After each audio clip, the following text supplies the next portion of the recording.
Bismillahirrahmanirrahim. Bismillahirrahmanirrahim. Abdi ngaos kana kitab Sulamut Taufik kalawan nyebaca dengan Allah. Sifatna Allah Ar-Rahmani anu mapari nikmat ageng di dunia sareng di akhirat. Sifatna Allah Ar-Rahimi anu mapari nikmat alit di akhirat tungkul. Alhamdulillah sadaya puji lillahi eta tetep kaungan Allah Rabbil alamina anu mangeranan sadaya alam. Wa asyhadu sareng nekadkeun kami an kana sanyanyana tingkah sareng kalakuan la ilaha eta henteu aya di pangeran anu wajib diibadahan illallahu angin Gusti Allah. Wahdahu bari saijina Gusti Allah la syarika henteu aya anu ngarencangan lahu ka Gusti Allah. Wa asyhadu jeung nyaksi kuring anna Muhammadan kana yen sanyanyana Kanjeng Nabi Muhammad abduhu eta hambana Gusti Allah. Wa rasuluhu sareng utusanana Gusti Allah. Shalla muga-muga maparin rahmat saha Allah ka Kanjeng Nabi. Wa sallama sareng muga-muga maparin kasalametan alaihi ka Kanjeng Nabi. Wa ala alihi sareng ka kulawargana Kanjeng Nabi. Wa sobi sareng ka pirang-pirang sahabatna Kanjeng Nabi. Wa tabiina jeung ka pirang-pirang pengikutna Kanjeng Nabi. Amma ba'du dina saparantosna maca bismillah alhamdulillah sholawat sinareng salam ka Kanjeng Nabi. Pahada mangkari ieu jujun eta hiji juj latifun anu lembut yasaro anu geus ngagampangkeun hu kana ieu juj saha Allahu Gusti Allah taala bari maha luhur Allah pima dina perkara barang yajibu anu wajib naon ta'alumuhu belajarna ieu ma wa ta'limuhu jeung ngajarkeunana kana ieu ma wal amalu jeung ngamalkeun bihi kana ieu ma lil khosi kajama anu khusus wal ammi jeung kajama anu umum. Wal wajibu jeung ari ngaran wajib ma eta perkara wa ada anu geus ngajanjikeun saha Allahu Gusti Allah pa ilahu kajama anu migawena kana ieu ma bisawabi kalawan ganjaran. Wa tawaada jeung geus ngajanjikeun Gusti Allah tarikahu kajama anu ninggalkeun kana ieu ma bil iqobi kalawan siksaan. Jadi ngaran wajib teh kitu, anu migawe kana eta perkara menang ganjaran, anu ninggalkeun kana eta perkara menang siksaan. Eta ngaran wajib. Wasama itu jeung ngaranan kuring ceuk musonif hu kana ieu kitab Sulamut Taufik kana ngaran Sulam Taufik. Illa mahabbatillahi netepan kana resepna atau mika cintana ka Gusti Allah ala tahqiqi bari netepan kana jalan anu nyata. As'alu nyunkeun kuring Allah ka Gusti Allah al-karima anu mulya ayaj'ala kana yen muga ngajadikeun Gusti Allah dalika kana ieu kitab minhu ti Gusti Allah. Walahu jeung karna Allah wa pihi jeung di Allah wa ilaihi jeung balik ka Allah. Wa maujiban jeung anu ngadeukeutkeun wa maujiban jeung anu ngajalankeun lil qurbi karena mika deukeut ka Gusti Allah. Wa zulfa jeung caket ladaihi dipayuneun Gusti Allah. Wa ayuwafiqo sareng muga masian pitulung Gusti Allah man kajalma waqopa anu ningalian ieu si jalma alaihi kana ieu Sulam Taufik. Lil amali karena rek ngamalkeun bimuqtadohu kana tujuanana ieu kitab. Summataroko tuluy ningkatkeun ieu si jalma bitawadudi kana asih-asihan bin nawapili kana pirang-pirang pasunatan liyahuzza karena supaya menang ieu si jalma hubbahu cintana Gusti Allah wa walahu sareng pitulungna Gusti Allah. Paslun yajibu wajib ala kafatil mukallafina kasaban-saban jalma anu mukallaf non ada khulu yen asup ye si jalma pidinil islami kana agama Islam wasubutu jeung nut netepkeun ye si jalma pihi dina ieu agama Islam ala dawami netepan kana salawasna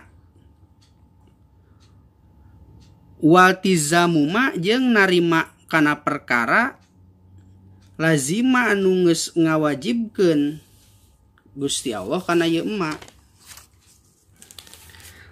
alaihi ka ieu si jalma minal ahkami tina pirang-pirang hukum pima dina perkara yajibu anu wajib naon ilmuhu nganyahokeunana ieu perkara waqti koduhu jeung nekadkeunana kana ieu perkara mutlakon bari mutlak Wanutku jeung ngucapkeun bihi kana ieu ma pil hali dina waktu harita. Ingkana lamun mah aya anu ngomongna kapiron eta jalma kafir. Aula atawa henteu, aula lamun mah teu kafir papis sholati maka dina jero salat. Asyahadatani ari dua kalimat syahadat. Wahuma ari dua kalimat syahadat teh asyhadu alla ilaha illallah wa asyhadu anna muhammadar rasulullah. Asyhadu nekadkeun kami an kana sanyanya tingkah jeung kalakuan la ilaha eta henteu aya pangeran anu wajib diibadahan illallahu angin Gusti Allah. Wa asyhadu anna muhammadan jeung sanyanya kanjeng Nabi Muhammad rasulullah eta utusan Allah sallallahu alaihi wasallam. Wa ma'na asyhadu alla ilaha illallah jeung ari maknana lapad asyhadu alla ilaha illallah.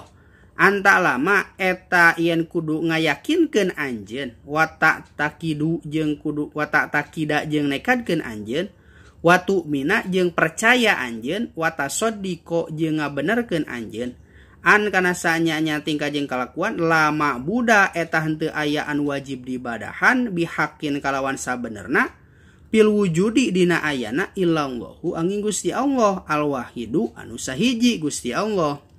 Al ahadu anu narima kana hiji, al awalu anu awal, al qadimu anu langgeng, al hayyu anu jumeneng, al qayyumu anu kuat, al baqi anu langgeng, anu tetep, adaimu anu langgeng, al khaliqu anu nyiptakeun, al roziku anu ngarizkian, al alimu anu uninga, al qadiru anu kawasa, al fa'alu anu seueur ngadamelna Gusti Allah. 5 kana perkara yuridu anu ngeresakeun Gusti Allah kana eta ma. Masya Allah ma ari perkara syaa anu ngeresakeun saha Allahu Gusti Allah. Kana mangka bukti itu ma. Wa ma jeung ari perkara lam yasya lamun teu ngeresakeun Gusti Allah kana itu ma lam yakun maka moal bukti itu ma. Wala haula jeung teu aya daya upaya wala quwata jeung teu aya kakuatan illa billahi angin kalawan pitulung Allah. Al-aliyyi anu mahlur Allah al-azimi tur anu maha agung Allah mausupin tur anu disipatan bikuli kamalin ku pirang-pirang sifat kasampurnaan munazzahu anu mersihkeun ieu sifat Gusti Allah an kulinaksin tina saban-saban kakurangan lesan teu aya kamislihi saumpamana Gusti Allah naon syai'un hiji perkara wa huwa jeung ari Gusti Allah as-samiu eta anu nguping al-basiru tur anu ningali Pahuwa mangkari Gusti Allah al-qadimu eta anu tipayun wa ma jeung ari perkara siwahu anu salian Gusti Allah hadisun eta anu anyar wa huwa jeung ari Gusti Allah al-khaliqu eta anu nyiptakeun wa ma jeung ari perkara siwahu anu salian Gusti Allah makhlukun eta anu diciptakeun wa kalamuhu jeung ari dawuhan Gusti Allah qadimun eta anu tipayun kasairi sifatihi sapertikeun sakakarina sifat-sifatna Gusti Allah li'annahu sanyanya Gusti Allah subhanahu bari maha suci Gusti Allah mubayyinun eta anu